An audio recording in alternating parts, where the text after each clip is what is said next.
নমস্কার। সামনেই বাঙালির সবথেকে বড় উৎসব দুর্গাপুজো এবং এই দুর্গাপুজোয় হয়তো অনেকেই প্ল্যান করছেন বান্ধবগড়ের। তো বান্ধবগড়ে যাবার জন্য কি করে সাফারি বুকিং করবেন সেই নিয়েই এই ভিডিওটা। শুধুমাত্র দুর্গাপুজো বলে নয়, বছরের বিভিন্ন সময় কিন্তু জঙ্গলপ্রেমী যারা মানুষ আছেন তারা কিন্তু বান্ধবগড় ভ্রমণ করে থাকেন। আপনারা বাড়িতে বসে কি করে বান্ধবগড়ের বিভিন্ন সাফারি, কোর জোন থেকে শুরু করে বাফার জোনের সাফারি কি করে বুকিং করবেন এবং পেমেন্ট কিভাবে করবেন সেই সমস্ত নিয়েই হচ্ছে আজকের এই ভিডিওটি। তো চলুন এবার দেখে নেওয়া যাক বান্ধবগড়ের জন্য যে সাফারি, সেই বিভিন্ন জোনের সাফারি, কোর জোন অথবা বাফার জোন, সেই জোনগুলোর সাফারি কি করে বুকিং করবেন। প্রথমেই গুগলে চলে যাবেন। গুগলে গিয়ে যেটা লিখবেন সেটা হচ্ছে mponline.gov.in। এইটা লেখার পরে যেটা খুলবে, যে পেজটি আপনার সামনে খুলবে, সেখানে খোলার পরেই আপনি এখানে দেখতে পাবেন একটা বাঘের ছবি দিয়ে লেখা আছে হিন্দিতে রাষ্ট্রীয় উদ্যান বলে। এই রাষ্ট্রীয় উদ্যানে আপনি ক্লিক করবেন। রাষ্ট্রীয় উদ্যানে ক্লিক করার পরে আপনার সামনে যে পেজটি খুলে যাবে, সেই পেজের নিচে একদম বাঁদিকে দেখতে পাবেন বুক নাও বলে একটা অপশান আছে। সেই বুক নাও অপশানে ক্লিক করবেন। বুক নাও অপশানে ক্লিক করলে আপনার সামনে বিভিন্ন অপশান খুলে যাবে। দেখবেন প্রথম যে অপশানটা আছে টাইগার রিজার্ভ বলে, সেখানে ক্লিক করবেন। করলে দেখবেন একটা ম্যাপ চলে এসছে। বান্ধবগড়ে যে কটা টাইগার রিজার্ভ আছে সেই টাইগার রিজার্ভের পুরো ম্যাপ চলে এসছে। যেহেতু আমি বান্ধবগড় টাইগার রিজার্ভের জন্য সাফারি বুকিং করব, তাই আমি বান্ধবগড় টাইগার রিজার্ভে ক্লিক করলাম। ক্লিক করার পরে আপনার সামনে একটি পেজ খুলে যাবে। দেখুন পারমিট টাইপ, মানে আপনি সিঙ্গেল সিটের জন্য অ্যাপ্লাই করছেন না ফুল ভেহিকেলের জন্য। যেহেতু আমরা ফুল ভেহিকেলের জন্য অ্যাপ্লাই করেছিলাম, তাই ফুল ভেহিকেল অপশানে ক্লিক করব এবং যে ডেটে আপনি যেতে চাইছেন সেই ডেটটা এখান থেকে ক্লিক করবেন। ক্লিক করার পরে সার্চ মারবেন। সার্চ অপশানে দেওয়ার পরে আপনার সামনে দেখবেন ডে ওয়াইজ কোন স্লটে তিনটে দেখবেন কোর জোন আছে, যেটা হচ্ছে খিটৌলি, মাগধি, টালা, যেটা একটু ব্লু কালারের দেওয়া আছে দেখুন, আর এই যে খয়েরি কালারের যে পোর্শনটা, এই তিনটে হচ্ছে বাফার জোন। ধামোকর, একটা হচ্ছে জহিলা, আর একটা হচ্ছে পানপাথা। মর্নিং আর ইভিনিংয়ে কটা করে গাড়ি আছে সেই গাড়ি দেখুন এখানে অপশানে পেয়ে যাবেন। মোট 14টা করে ছাড়ে, মর্নিংয়ে 14টা, ইভিনিংয়ে 14টা। যেহেতু আমরা বুকিং করেছিলাম হচ্ছে টালার, তো আমরা টালাতে দেখুন ক্লিক করলাম। ক্লিক করার পরে আগেই বলে রাখি, আপনারা কিন্তু আপনাদের নাম দিয়ে, যার নামে বুকিং করছেন সেই নামে কিন্তু রেজিস্ট্রেশনটা করিয়ে রাখবেন। রেজিস্ট্রেশনের জন্য আপনার কি লাগবে, যেটা হচ্ছে ইমেল আইডি লাগবে, একটা পাসওয়ার্ড দেবেন, আপনার নাম দেবেন, ন্যাশনালিটি দেবেন, জেন্ডার দেবেন, ডিওবি দেবেন, মোবাইল নাম্বার দেবেন, আর একটা আইডি কার্ড কিন্তু অবশ্যই দেবেন।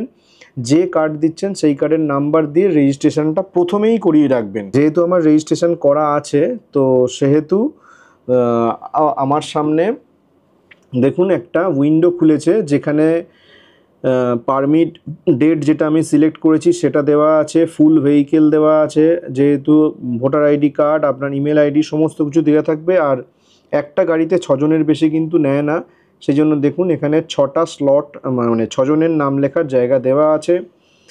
প্রত্যেকের নাম লিখবেন, বয়স লিখবেন, বাবার নাম লিখবেন, এবং যে আইডি প্রুফটা দেবেন সেই আইডি প্রুফটা কিন্তু আপনারা যেদিন সাফারিতে যাবেন সেদিন সাফারিতে কিন্তু সেটা সঙ্গে নিয়ে যাবেন, মানে ফিজিক্যালি নিয়ে যাবেন। ফিজিক্যালি না নিয়ে গেলে আপনারা মোবাইলেও ছবি তুলে রাখতে পারেন। ওরা এসে কিন্তু চেক করবে, প্রত্যেকের নাম অনুযায়ী কিন্তু ওরা চেক করবে। আমার মনে হয় ফিজিক্যালি নিয়ে যাওয়াই ভালো।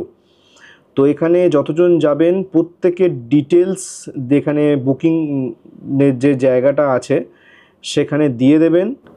ডিটেলস দেওয়ার পরে দেখুন নিচে একটি ক্যাপচা আছে, সেই ক্যাপচাটা দিয়ে দেওয়ার পর আপনি যখন বুক ইওর পারমিট অপশানে ক্লিক করবেন, বুক ইওর পারমিট অপশানে ক্লিক করলে দেখুন ওপরে এই পপ আপটা চলে আসবে। এই পপ আপে আপনি ওকে ক্লিক করবেন। ওকে ক্লিক করলে আপনি যে ডিটেলসগুলো দিয়েছেন সেটা আরেকবার দেখতে পাবেন। যদি ভুল থাকে তাহলে ব্যাক করে আবার ঠিক করে নেবেন। যে নাম্বারে আপনার রেজিস্টার করা আছে এমপি অনলাইনের যে ওয়েবসাইটটা, সেই নাম্বারে একটা ওটিপি যাবে।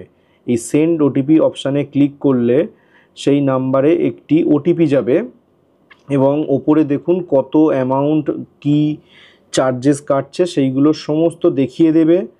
আপনার মোবাইল নাম্বারে ওটিপি গেলে সেই ওটিপিটা এইখানে নিচে পুট করবেন। পুট করার পরে আপনি এই অপশানে ভেরিফাই ওটিপি বলে ক্লিক করবেন। ক্লিক করার পরে আপনার সামনে এই পেজটি খুলে যাবে। যে পেজটি আপনি ফিল আপ করেছিলেন, যে ফর্মটা আপনি ফিল আপ করেছিলেন সেটা খুলে যাবে। একবার চেক করে নেবেন। দেখে নেওয়ার পরে যদি সব ঠিকঠাক থাকে তাহলে প্রসিড টু পেমেন্ট অপশানে ক্লিক করবেন। প্রসিড টু পেমেন্ট অপশানে ক্লিক করলে দেখুন এখানে ওদের যে ডিটেলস, যেটা কত টাকা আপনার থেকে কাটছে সেটা এখানে দিয়ে দিয়ে দেখুন ডান দিকে দুটো অপশান আছে, একটা আছে কিয়স্ক, একটা আছে সিটিজেন। এখানে আপনাকে কিচ্ছু করতে হবে না, শুধুমাত্র সিটিজেনে আপনি টিক দেবেন। টিক দিলে কিন্তু যে উইন্ডোটা খুলবে সেটাই হচ্ছে আপনার পেমেন্ট উইন্ডো। এখানে আপনি নেট ব্যাংকিং থেকে শুরু করে ডেবিট কার্ড, ক্রেডিট কার্ড এবং ইউপিআই থ্রুতে কিন্তু আপনি পেমেন্ট করতে পারেন। তো আপনার পেমেন্ট সম্পন্ন হলে এই পেজটি খুলে যাবে। এই পেজটি খুললে আপনি বুঝতে পারবেন যে আপনার পেমেন্ট হয়ে গেছে এবং নিচের দিকে স্ক্রল করে দেখবেন প্রিন্ট অপশান আছে। সেই প্রিন্ট অপশানে ক্লিক করলে আপনি এই যে আপনার পারমিটটা, সেই পারমিটের কপির একটা পিডিএফ আপনি সেভ করে নিতে পারবেন এবং যখন যাবেন এটার একটা জেরক্স কপি অবশ্যই সাথে রাখবেন। আর হ্যাঁ, বান্ধবগড়ে কী কী দেখলাম তার একটা ঝলক আপনাদের এইবার দেখাবো। আর সম্পূর্ণ ভিডিওগুলো দেখতে হলে ডেসক্রিপশন বক্সে অথবা উপরে আই বাটনের লিঙ্ক দিয়ে দিলাম, সেখানে গিয়ে তাড়াতাড়ি দেখে নাও।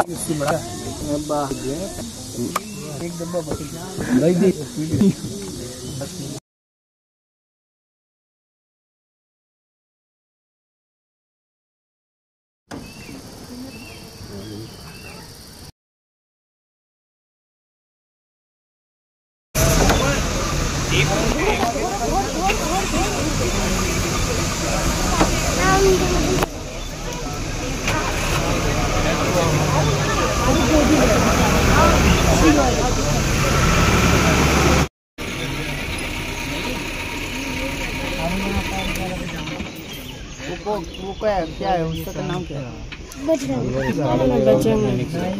उसका नाम क्या है?